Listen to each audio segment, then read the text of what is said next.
Welcome back to the Lanterne Rouge Cycling Podcast. Back-to-back recordings. Now the Tour de France Femmes avec Zwift 2023 route reaction. We saw Marianne Rousse and Prudhomme unveil it on Thursday, a couple of days ago in Paris. And we have 8 stages. I thought they were trying to add a couple more. I thought there were whisperings of that already. They went to 8 stages in their first year. They got an exemption from ASO for that. Maybe they were just happy with the 8 stages. I don't know. But Benji, where does it start from and finish? Because it doesn't start in Paris this year, which it did on the Champs-Élysées last year.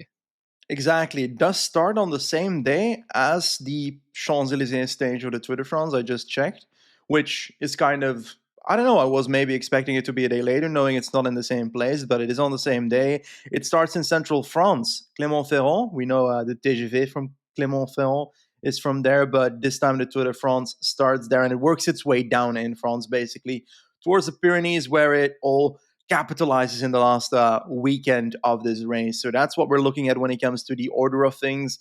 In total, 4 sprint stages, which is great for the likes of Abibis and so forth, but some are a bit more versatile than just a pure sprint stage. There's 2 hilly stages, 1 major mountain stage, and 1 time trial, and we'll talk about them one by one in this. But do you think that's a good division? And do you think that we've got a parcours that starts off with the flatter and hilly parcours and ends with that more brutal end weekend that will have a big impact on GC, just like in the Tour de France Femmes 2022, where it was also a backloaded parcours? Or are you still of the opinion that that's a good idea for women's cycling?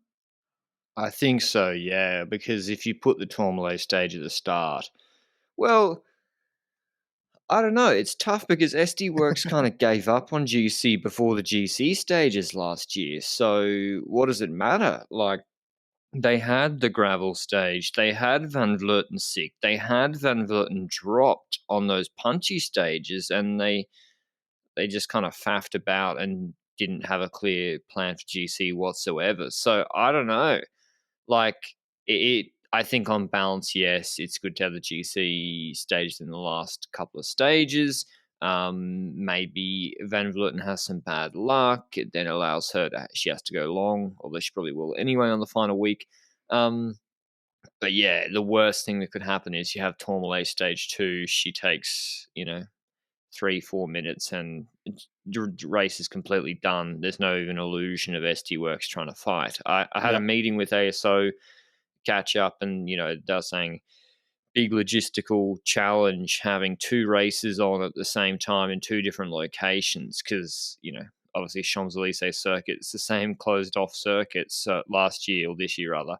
So that'll be interesting to see. It'll be before the men's race. Of course, the men's race finishes at 10 o'clock every night, so this will still be beforehand. But just a note on Zwift, I'd encourage you, maybe if you want to be familiar with how the Tour de France Femmes played out avec Zwift, go and check out the highlight videos on the Lanterne Rouge YouTube channel. But this isn't the only year that Zwift is supporting the Tour de France Femmes, or indeed women's cycling, and they're now the named sponsor of Paris-Roubaix Femmes avec Zwift as well. So it's another, I think, at least 2 years that Zwift are supporting the race. So I guess I'd like to take another opportunity to thank everyone who tuned into the podcast recaps or this recap and supported the race and women's cycling. If you'd like to support Zwift, particularly, it's getting single digits every morning where I am now, and you want to give easy, accessible indoor riding a go, head to Zwift.com for your free 7-day trial. And you can even do, a la Benji, a ramp test to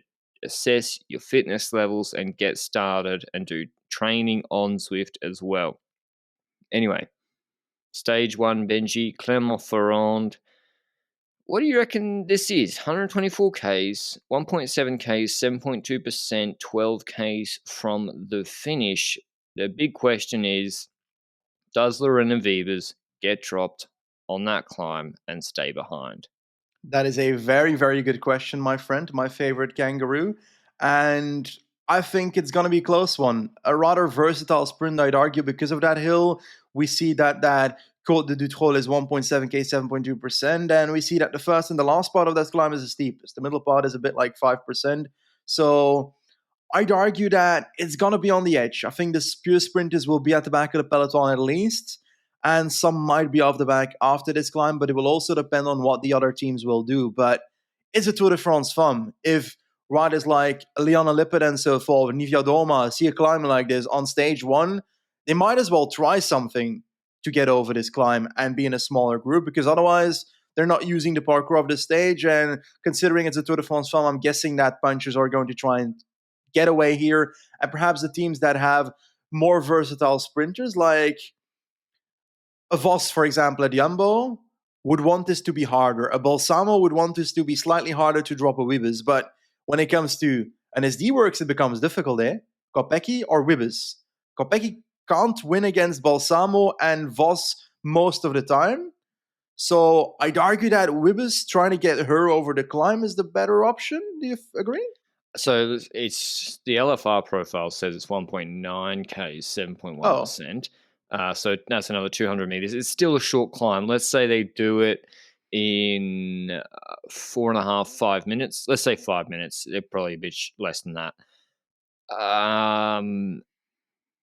Wiebes loses 20 seconds, 25 seconds. She really shouldn't lose more than that. If she enters the climb in good position at the front, she slides back, does her own pace. That's 30 seconds. Then we have 12Ks to the finish. No, it's not. It's 9Ks. Can Kopecky, Reusser, and co bring her back against maybe Van Dijk pacing for Balsamo? How will her legs be after they bring her back? I think they should still go for Wiebes because, as you said, what's the percentage chance of Kopecky winning the sprint? You can do both. You can have Kopecky ahead. That's probably the option. That's what Quickstep have done with Seneschal. They would do that with Seneschal when he was with Jakobsen sometimes, I think. Yeah, I think so as well. And if you have Kopecky ahead, you need Vollering ahead for GC. So that's 2 riders you don't have up there. I think you've only got 6 riders in this rave, if my memory serves me right. So with Wibbes behind, you might want the next Domestique with the 2 ahead. So I think you have 2 riders at least as Domestique for Wibbes behind if you do that strategy. So I think that's a viable option you can try. And if Wibbes gets there, she gets there. If she doesn't, she doesn't. So it's an attempt you can go for. But I'd argue that far out prediction, Balsamo for this one. Do you have a far out prediction for the stage? Yeah, Balsamo is probably quick. Is she quicker than Vos? She got a better lead out than Vos, maybe. I think she's better. Yeah, she probably is quicker on balance. I'm going with Persico's not as fast. She's on UAE right now. Did she move? And Lippett's on Consoni? Consoni. Is she versatile? I don't actually know if she's that versatile. Yeah. I really think people shouldn't be getting dropped too much. 1,000 meters elevation across the whole stage. I'm going to have to get used to all the transfers because Lippett's on Movistar. Wiebes is not on DSM. If Wiebes is on DSM, I'd almost be more confident. Yeah, because the entire team, apart from Lippert, Floortje Mackay, Pfeiffer Georgie, would all their job is to get her over and bring it back. So yeah, with SD Works, it's a little bit mixed. Anyway, stage 2, 150.5k is quite long. 2.5k elevation gain, although it's sort of medium mountain for a lot of it. It's rolly. There's not much flat here. It even starts out of neutral with a 3-kilometer climb, but it's sort of 2Ks 5%, 4Ks 6% the order of the day. The finish is 2.8K 6%, and that crests 2Ks from the finish, and then it's like Amstel Gold. This bit longer though. Then it's like an up and down finish in Mauriac from Clermont-Ferrand. I'll tell you what's going to happen right now, Benji. Liana Lippert or Kasia Niewiadoma attack on that climb. They get to the flat bit. Longa Borghini's on their wheel. They get brought back. Vos wins. I'm also leaning towards something like that. We've seen Cecilie Terplude also have better uphill kicks lately. We saw her win a stage like that in Tour de France Femmes 2022, for example. I think those are the kind of things we're looking for. Looking at the parcours beforehand, 45 kilometers before the line, there's that kickoff like 4.5, get 5.5%, but that's too far, I think, to make any major things happen. So I'm also leaning towards the last part of this race, that final hill, to be the deciding factor of the victory of this race. And I'm also leaning towards Marianne Vos being the one that takes it home. It looks from the profile, I don't have an in-depth profile of the climb itself, but it looks that the first half of that Côte de Trébiac is steeper than the second half of that climb, which means that the punchers that you mentioned would be going on the first part of the climb, while the rest would be trying to use the flatter section near the top to their advantage, hoping that the cooperation and the people that attack ahead, that ruins it a bit. You have anything more to say on this stage, or is that just Marianne Vos, Marianne Vos, Marianne Vos? Vos or Persico, I think. Okay. Yeah, Vos or Persico. Kopecky? Balsam. I mean, which Kopecky?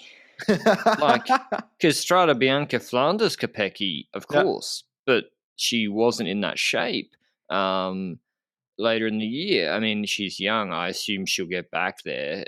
Whether she just, or maybe she'll peak for classics again. I don't know. I think in terms of GC, though, this reminds me of the, Côte de Fossil Loop, if you want to see a very similar finish where it's steeper at the start and then levels off, or want to watch, say, Amstel Gold. Yeah, Tour de France Femmes, avec Zwift stage. No, it was La Course then. La Course 21 or Amstel 21 or 22, where, again, Vos came back. Anyway, stage 3, Benji. Yes, it starts in your garden, Collonges-la-Rouge to Montignac-Lascaux. We've got 147 kilometers, and it's basically hilly throughout the parcours, but nothing crazy enough to really shout at me, all the sprinters are getting dropped. That's not what I'm seeing on this parcours either. So I'd argue that it's most likely going to be a pure sprint, this one. I see that as the most likely thing. But before I throw it at you, I want to ask you a question. Like, we've seen stage 1, 2, and 3, flatter parcours with some hills and so forth. We never talk about breakaways in these previews when it comes to the Tour de France Femmes. We never really often see a breakaway making it in women's cycling. There's like a few that make it throughout the season. I think we obviously saw Kiesenhofer in Olympics, for example. We've seen the likes of Rianne Marcus do so in Tour of Norway 2 years ago or 1 year and a half ago, whatever, when DSM was messing up all their sprint trains. They didn't catch a breakaway every time in that ladies Tour of Norway, but I feel like in the Tour de France Femmes, it's unlikely for a breakaway to win, right? Well, strong riders don't lose time on GC in these first 2 stages, at least not enough. And because you don't have the mountain stages before, it's like Grace Brown's going to get cooked on the Tourmalet, right? Or should she can probably still top 10 the race, but she can't win. So should she lose more time? Because in a breakaway, like her or Chapman's going to Trek, isn't she? You know, they'd be very strong. I think Chapman will be in the Trek team for this race. I agree. I sort of think strong teams should target it, because who's going to win this stage if everyone just cruises around? Weber's guaranteed. So, like, every other team should really be thinking of a completely different strategy, or going hard as in that 50k rolling block in the middle to cook Weber's. Yeah, I think so too. And the thing with breakaways as well is that not only is the factor of like people should lose time to make sure they can get into the breakaway and so forth, I feel there's also an aspect to it where so many people will be so close to the yellow jersey that they will take every opportunity they have to try and make sure it's controlled. And Wibbers might not have had the first perfect 2 stages for a sprint. The first one's a bit versatile, the second one's a hilly parcours, so the third one might be the most pure sprint we had so far. So DSM might be focusing all out on making sure a break doesn't win this one especially. So I feel like with every stage, there's so many teams that will be in the peloton willing to get something out of it that it's very unlikely that a breakaway can make it on these stages. Do you think that there's a stage opportunity, for example, on day 4? Because, like, I'm agreeing with you. Like, if this goes to the line, Wibbes wins. If it doesn't go to the line, well, I don't see much on the parkour that can change it on day 3. But stage 4 is different, right? 178.5 Ks, very long. Is this the longest stage in the race? It's got 2.5K elevation, but a lot of that occurs in the last 35 kilometers. It's pretty flat before then. Just a couple of sort of 4% climbs that are 10 minutes or less. But yeah, this is like Liège. It's very similar to Liège, maybe a little bit less difficult compared to Rochefoucauld, but it's pretty hard, this finish, and it's uphill too. We have 6.7 Ks, 4%, and then descent, 4.5 Ks, 5.5%, descent, 2.1 Ks, 7%. That is the hardest probably climb, and then it's these little punchy climbs to finish. There's a 500 meter, 10% ramp to the finish. 500 meters, 10% to Rodez.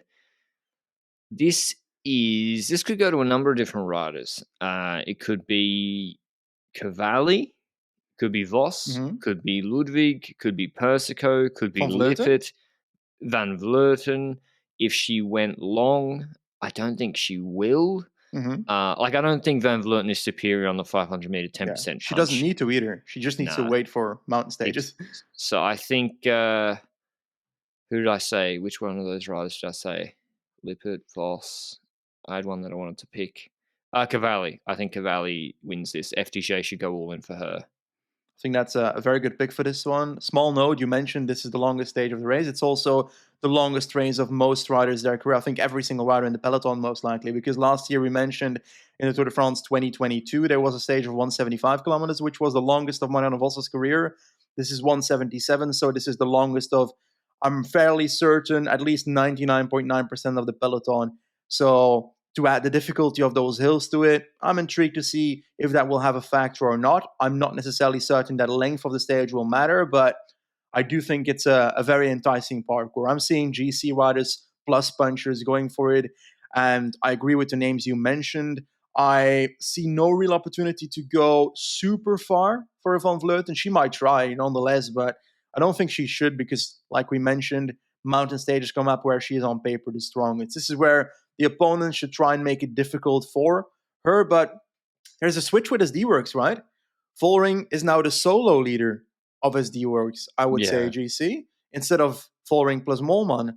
Does that make it more difficult for teams to roll attacks on her, knowing that she knows every team only has one leader, I think? No, right? Lippert and Van Vleuten. Yeah, that's true. Well, yeah, but that's her team. Oh, yeah, well, that's right. And is that a good strategy? And it puts Lippert in a seat? Because Lippert's problem has always been she has to initiate. She never is in a seat and then gets to sprint uphill. Does Van Vleuten going long on that 7% climb help Lippert? Or should she just Van Vleuten lock down the stage and lead out Lippert? I'd love to see Lippert with the lead out on this sort of finish. I think she might get the job done. Sierra, they got damn, their team's pretty good. Yeah. SD Works, who will they have? Reusser, Vollering, Kopecky, Wiebers, Majerus, Fisher Black. Fisher Black probably take a step up, and she might be able to shut it down. Trek is still very, very strong. I don't know. I don't think Vollering being clear leader makes actually anything much easier for her than the dysfunctional co-leadership, to be honest. But yeah, breakaway, do you reckon, or not? No. Maybe like if a Brown goes from far and we don't see, and we see a group behind them of like leaders, then there's an opportunity for that. I think there's an opportunity for like a 10K attack of Grace Brown to actually make it on a stage like this. So that kind of option is there, but an original early breakaway, that's not in the cards for me. I think there's too many people with stakes in the stage for that to occur. But I'm also leaning towards stage 5, where it's once again a rather versatile sprint stage. Onnet-la-Château to Albi. This is 126 kilometers. It has hills throughout, from the middle section towards like 15K to go. Those are where the hills are. It's 4 of them, but there's a lot of false flat sections in between. We're talking about 800 meters at 8.1%, 2.1 kilometers at 7.4%, 1.5 at 9%, 1.6 at 6.4%. These are not necessarily the climbs where you say, okay, everybody's going to drop. But if you go hard on every single one, Wiebes might get in trouble. Do you think this will be a pure sprint with Wiebes? Or do you think that teams like Trek and so forth will try and benefit from the difficulties to try and make it more leaning towards a rider in their team, for example? But do you think that their focus on potentially getting a podium with Longo Borghini might reduce the chances of them spending enough riders to make it hard? I don't think so. I think Kiesenhofer wins this stage. Starts uphill, rolling plateau for the first 30 Ks, then a difficult stage to control. They've got comms. Pardon? They've got comms in this race. Which is the one she nearly won a stage of? The Vuelta? They had comms there. Serrat is it, I think? Yeah, the Vuelta. Sure. She got caught in the last K. And it finished with a hill. I think this is a difficult stage to control. SD Works won't be able to go fast because they have to nurse Wiebes around the course. I question, as you said, Trek. They might already have a stage win with Balsamo. They might just have Longo Borghini for GC. Of course, Balsamo you could go for as the favourite for the stage. Jumbo Visma might be the ones who pace for Vos all day if they haven't won a stage with her yet. But I think the break is a really, really good opportunity here. I'd be really, really disappointed to see a break of like 3 riders who are just there for exposure. I think this is a really good chance. Will Kiesenhofer even be at the start here because she had like a one random Conti team to be at Serrat Isid? I think that's going to be the reason that she might not be at this race in the first place. It's worth, like, if you're whatever team, a lot of teams went to the Tour de France Femmes avec Zwift. Like, it was too many, right? It was like 20 plus. Yeah, give her I think you have to be, I don't think a World Tour team can give her like a 10-day contract. I think it'd have to be one of the Conti teams, but like Saint-Michel or Burr, right? Like, Kiesenhofer's your best chance of winning a stage in the breakaway. Like, she knows what she's doing. She target a stage like this. I think I hope this is a breakaway. I hope it's at least close, because what I don't want to see is the last 25 Ks no break peloton just cruising in. That would be, I think, a bit of a shame. That's stage 5. So. Maybe it's just Wiebes winning. Anyway, stage 6, Wiebes. This has got to be the one. 124.5 Ks. It has only 1,160 meters of climbing from Albi to Blagnac. It does have 4 categorized climbs, but the last one is 40 Ks from the finish. There's no way Trek are going to invest. Yeah. This is Wiebes winning, has to be this stage. Yeah, on paper, she's the favorite for certain. The likes of a Consoni and so forth and a Balsamo will be fighting her for this stage. So pure sprint, then firmly agree with what you've said. But these are the run-in stages so far. 6 stages of which 2 are pure hill stages, 2 are versatile sprint stages, 2 are most likely pure sprint stages. So far, a relaxed run-in. We mentioned it at the start. This is a backloaded race to make sure that Van Vleuten is not in yellow from day one. And then we see that stage 7 has the Col du Tourmalet as finish. It's 90 kilometers long. Tourmalet not as the only climb, because after a good 55 kilometers in the race, we start the second last climb, the Col d'Aspin, 12 kilometers at 6.5%. A descent towards the foot of the Tourmalet, no real valley in between. And then we start the climb, 17 kilometers, 7.3% is the official ASO profile of this climb. And we saw last year a mountain stage on day 7 that had major climbs, but they already started very early on in the race. The benefit here is that the climb d'Aspin starts halfway the race, which means that it's more likely that we actually see what's happening in the race on TV, because last year in 2022, we did not have that because the action happened before the broadcast. That's one major benefit of this parcours. That's for certain. With the Tourmalet being such a heroic climb, a legendary climb in the Tour de France, I love that it is in the Tour de France Femmes this year. And for me, this is an amazing stage. And my take on this one is simple. Col d'Aspin, race explodes. Van Vleuten, Vollering, Cavalli fighting against each other. and they fight it out on the top of d'Aspin and the Tourmalet itself. That's how I see this. I don't think Van Vleuten will go on Aspin. Ooh. Because what was stage 7 this year? It was the Petit Ballon Plaza Varsel combination, Yeah. but it wasn't was it an uphill finish? The hardest climbs weren't the last climb, whereas this is like Markstein. Tourmalet.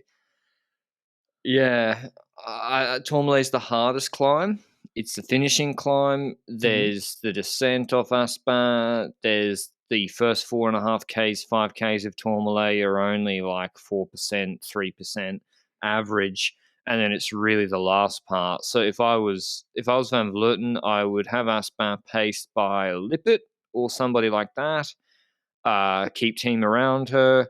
I mean, to be honest, if you're thinking like completely unnecessary strategies, because you can just drop everyone anyway, you'd have Sierra in the breakaway and try and have her as a satellite rider to pace the early slopes of It's not necessary, mate. It's not necessary, but I want Van Vleuten to like completely annihilate the QOM on Tourmalet. I want to see her do peak watts per kilo. So someone's going to have to pace those early slopes for her. So yeah, I think she goes on Tourmalet about 8 Ks in.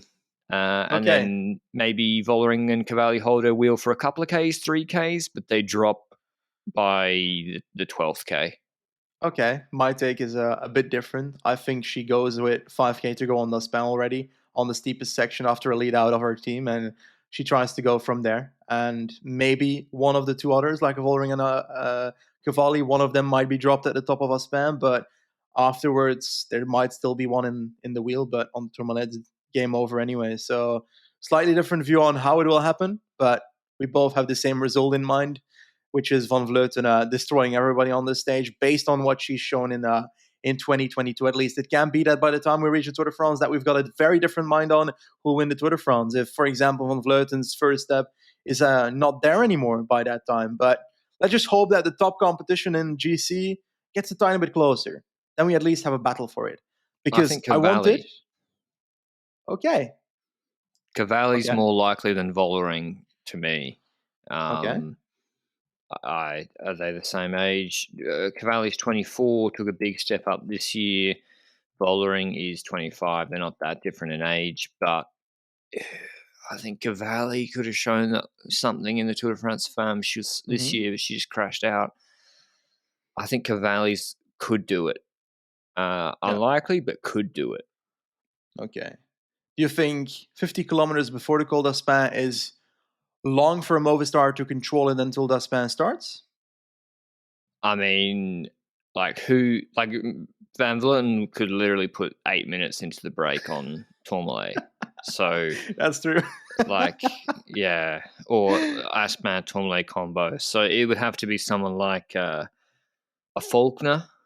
But maybe I just like Faulkner to go for GC straight up. But Faulkner could do it, maybe, or Niamh Fisher-Black, but she'll be either riding for her own GC for white or domestique. So, again, it's what riders of sufficient quality to get in the break and hold off who won't have other motivations to just stay in the group behind. So, yeah, I think AVV, big win. Whether she's in yellow already at this point, I'm not so sure. Hopefully she's like 5 minutes behind and she has to go on Aspin. That would be good. Yeah, even 10 minutes. You think that's too much? A taxi neutral. That's too much. Yeah, that's too much. Hey, it's Van Vleuten. You never know at this point. But I'll throw it back to you for the final stage, the time trial. From to this is 198 meters elevation in 22 kilometers, so it's a little bit rolling. Quick maths, that is. I'm trying to do quick maths, so it's not that quick. Slow maths. That's 9 meters elevation gain. So it's kind of similar to the men's TT this year in terms of elevation. There's a little hill in the middle, 2.3 Ks, 4.5%, and then the finish is 400 meters, 5.7%. It's always so mean when they finish TTs with a little kicker like that. They're pretty common actually in the ASO French races lately, like in the Dauphiné. This is what Ellen van Dijk has been asking for. She should be happy to see this. Perhaps the climbing she wouldn't like to see, but it's not like it's 7-8% either. Yeah. Although I do think it's a bit steeper, the middle climb. It's that 4.5% includes a flatter couple of 100 meters at least at the end. So I think there could be some 6-7% sections at least on that climb. And so that's what makes it interesting whether Van Vleuten, we got Van Vleuten, Royce, Van Dijk, Vollering. Who else could win this TT? Brown could podium. Reusser could actually do well. Faulkner. The Faulkner bike could do exchange well. setup's really fast. Yeah. But when I look at this, I'm mainly thinking, why is this not closer to the start of this race? Because I understand that they put it at the end so that Van Vleuten can't gain an advantage on the other GC riders, because on paper, Van Vleuten is a better time trialist than a Cavalli, for example. With Vollering, it's sometimes close, but I'd argue Van Vleuten is still a better time trialist than Demi Vollering. And when I think that through, there's the aspect of, I think this race is decided after the Tourmalet, and this time trial will be senseless when it comes to GC. Is that harsh? Yeah, I don't really. Maybe if Cavalli and Vollering are close, 2-3 can change. Maybe if Grace Brown is 6th, she can leapfrog and Neve Fisher Black in 5th. Those sort of movements could happen. But if the race plays out as expected, yeah, like if Van Vleuten has a 90-second, 2-minute lead, it's unlikely that gets overhauled. Elisa Longoborghini, I mean, you don't see a lot of these riders do many time trials unless they peak for it at World Champs. Like, I'm trying to think. Is Moolman? I know Moolman beat Van Vleuten on Tour de Romandie. It'd be interesting. We haven't really mentioned Moolman too much. I kind of think she drops Vollering on Tourmalet.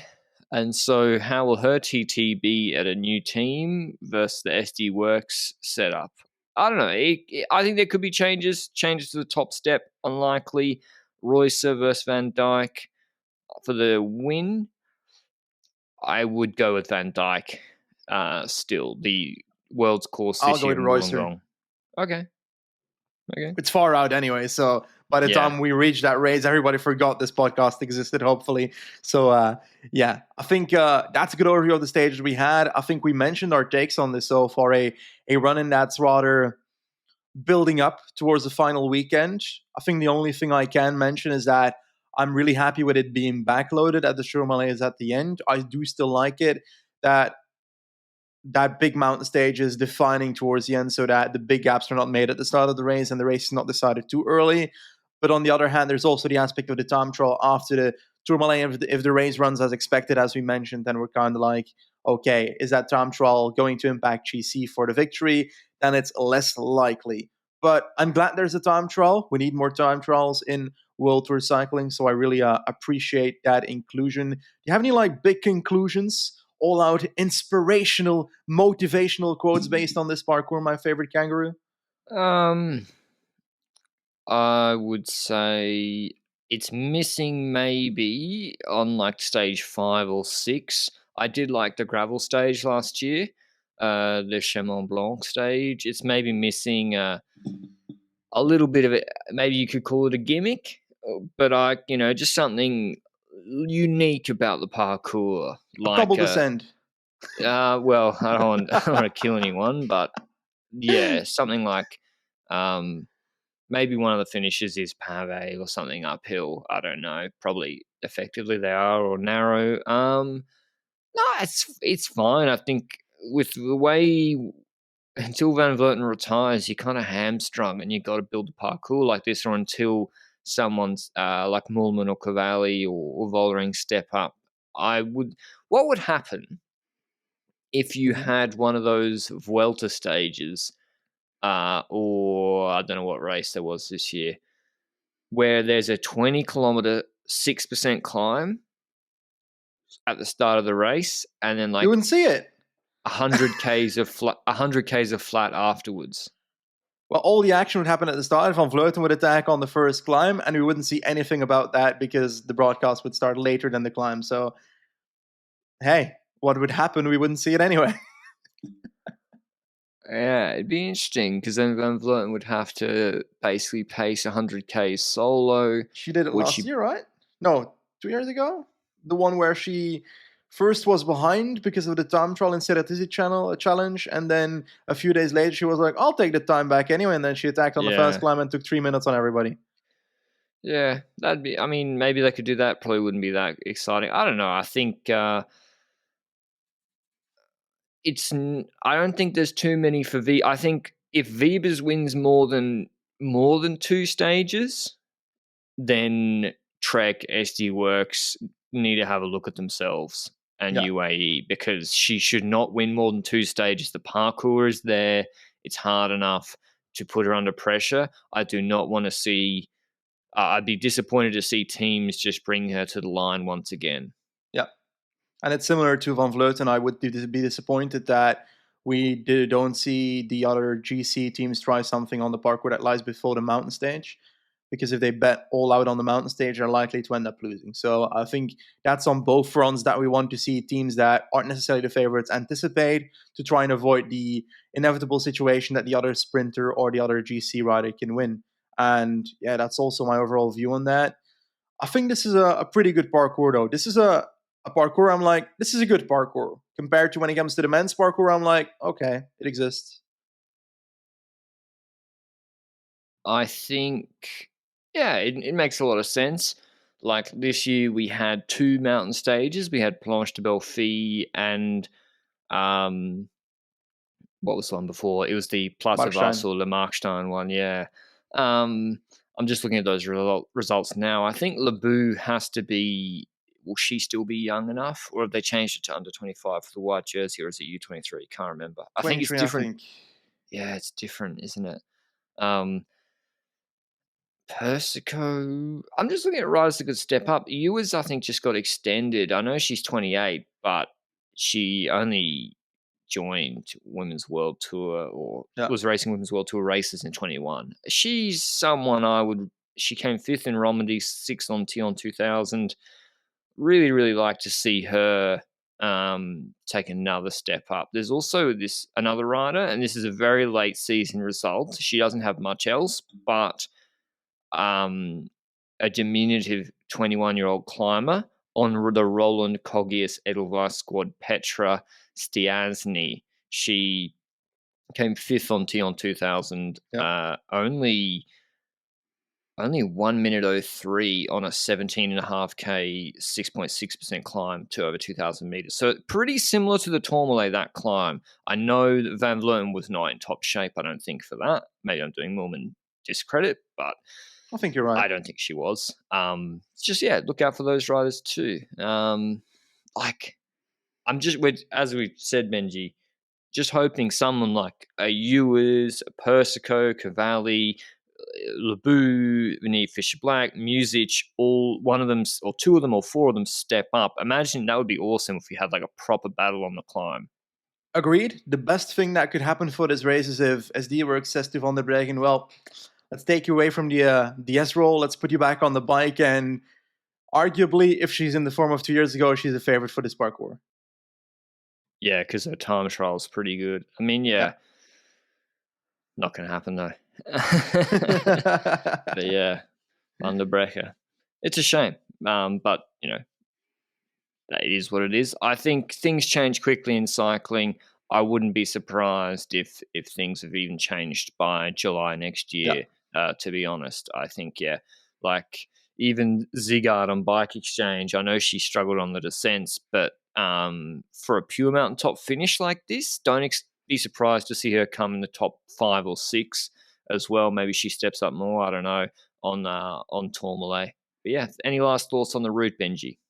Not really. Just in general, that I enjoy the parkour. That it's got every single part of what I wanted for this, including the time trial, which is good. Backloaded parkour. Wiebes gets her chances. The versatile sprinters get their chances to beat Wiebes. Van Vleuten has her terrain, but the others have terrain where they can attack Van Vleuten. And the time trialists have their terrain as well. So I'm seeing everything there except for perhaps a cobble. Imagine if there's a pure cobble stage in this. That's for next year. Come on, ASO, you can do it. Well, that's 2024. how you kill AV. Not kill. That's the wrong word. That's how you That's put the wrong AVV word. under a lot of pressure, because she, she crashed in Paris Femmes, the first edition, and it was like, I'm not doing that again. Did she break her hip or something? So that's where SD works good. And that's maybe it's missing a proper classics parcours. Maybe you need to have a word to your local councillor, Benji, to get them to pay for some starts and finishes up north in, that'd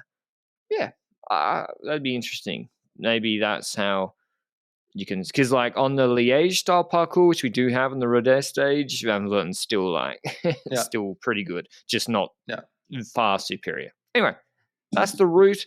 We'll see what comes out next year. I'm sure there'll be new riders breaking through in the spring who will completely change the dimension of the race. And we're like, why aren't there more mountain stages? That's the hope, at least. Thanks to Zwift for supporting both the show and the race. And we'll see you with the Women's Awards shortly. Ciao.